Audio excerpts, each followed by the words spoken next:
सांगली नाशिकच्या देवळालीमध्ये 15 वर्षांच्या विद्यार्थिनीनं आत्महत्या केली आहे। ओएसिस फर्टिलिटीच्या तज्ञांनी IVF उपचार पद्धतीद्वारे 1 लाखांहून अधिक जोडप्यांना मातृत्व प्राप्तीचा आनंद दिला आहे। मोफत अपॉइंटमेंट बुक करण्यासाठी आजच संपर्क साधा। एकतर्फी प्रेमामधून तरुणाच्या त्रासाला कंटाळल्याच्या नंतर तिने हे टोकाचं पाऊल उचललंय। शाळेमध्ये जाता येता संबंधित तरुण तिला त्रास देत होता, तिची छेडछाड करत होता असाही आरोप होतोय। तब्बल 1.5 ते 2 वर्षांपासून हा तरुण तिला त्रास देत होता। लग्न न केल्यास कुटुंबियांना जीवे मारण्याची धमकी सुद्धा या तरुणाने दिल्याचं कळतंय आणि या सगळ्या त्रासाला कंटाळल्याच्या नंतर तिने विष पिऊन आत्महत्या केली आहे।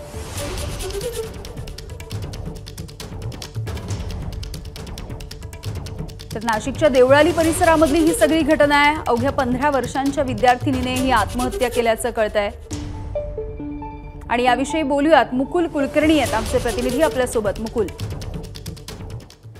यामिनी कुटुंबियांनी जी तक्रार दिलेली होती त्या तक्रारीनुसार हा गुन्हा दाखल करण्यात आलेला आहे।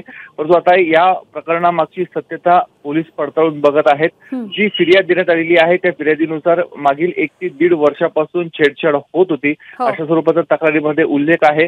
तरुणीने जी कुटुंबियांना देखील सांगितलेलं होतं आणि ज्या तरुणाकडनं अशा स्वरूपाची छेडछाड होत होती त्याला प्रतिकार देखील केलेला होता, परंतु अखेर हे छेडछाडीचं प्रकरण वाढत गेलं आणि त्यामुळे तिने आत्महत्या केल्याचं कुटुंबियांनी फिर्याद दिलेली आहे। यावरून 10 जणांविरोधात पोलिसांमध्ये गुन्हा दाखल करण्यात आलेला आहे।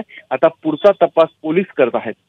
अगदी धन्यवाद मुकुल या सगळ्या माहितीसाठी। एबीपी माझा, उघडा डोळे बघा नीट।